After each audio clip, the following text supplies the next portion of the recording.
Hey guys, my name's Casey, and in this video I'll be explaining the physics of swimming, in particular breaststroke.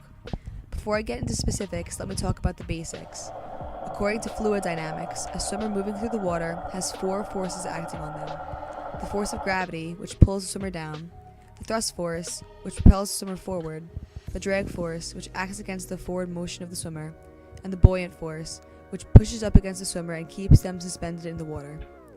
The goal of swimming is to get down the pool as quickly and efficiently as possible, which is achieved by increasing velocity or accelerating, in which the thrust force is greater than the drag force, while conserving as much forward momentum as possible. As you will see, of the four strokes, breaststroke creates the most drag, which is broken down into three components. 1. Pressure drag, which is created by the swimmer pushing the water out of the way when they swim. 2. Skin friction drag, which occurs inside the very thin layer of water directly touching the swimmer's body.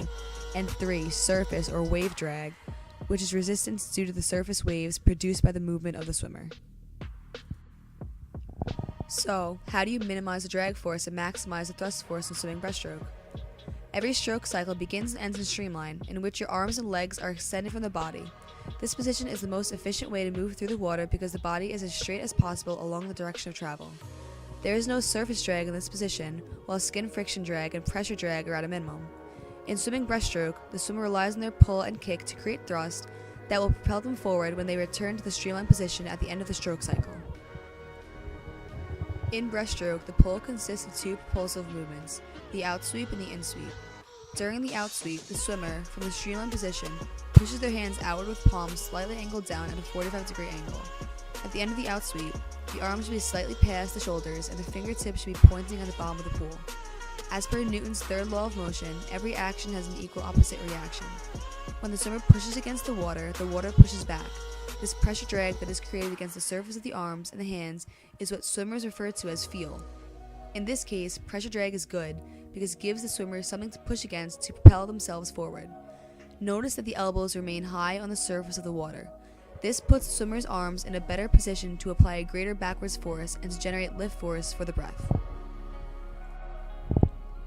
When the outsweep is finished, the swimmer begins to initiate their shoulders to lift their head for a breath and accelerates the hands in an inward-upward motion called the insweep. During the insweep, the shoulders are engaged as the elbows flex and the hands move in a circular inward scooping motion. At the end of the insweep, the swimmer's fingertips should be touching and the elbows should be squeezed together. The insweep utilizes the pressure drag created by the outsweep to generate not only a thrust force that propels the swimmer forward, but also a lift force that allows the swimmer to overcome the forward inertia of the body and lift himself out of the water to breathe. From this position at the surface of the water, the arms, head, and shoulders recover forward, and the swimmer initiates the recovery phase of the kick. This is the slowest part of breaststroke for several reasons. Both the arms and legs are recovering, so the forward motion of the body is solely reliant on the thrust and lift forces that were generated by the pull. Additionally, the tilted position of the body increases the frontal area on which the drag forces can act on. Because the drag forces at this moment are greater than the propulsion forces, the swimmer is decelerating. For these reasons, the swimmer should try to make the recovery phase as short as possible by using the forces generated by the pull to shoot the arms forward and forcefully press the head and shoulders back into streamline. During the recovery phase of the kick, the legs are drawn into the body simultaneously. The swimmer drops their knees and draws their heels up to their hips, with the rest of the foot pointing outward. When the arms have completed their forward recovery and the top of the body is in streamline, the swimmer pushes their feet out and in a semicircular motion.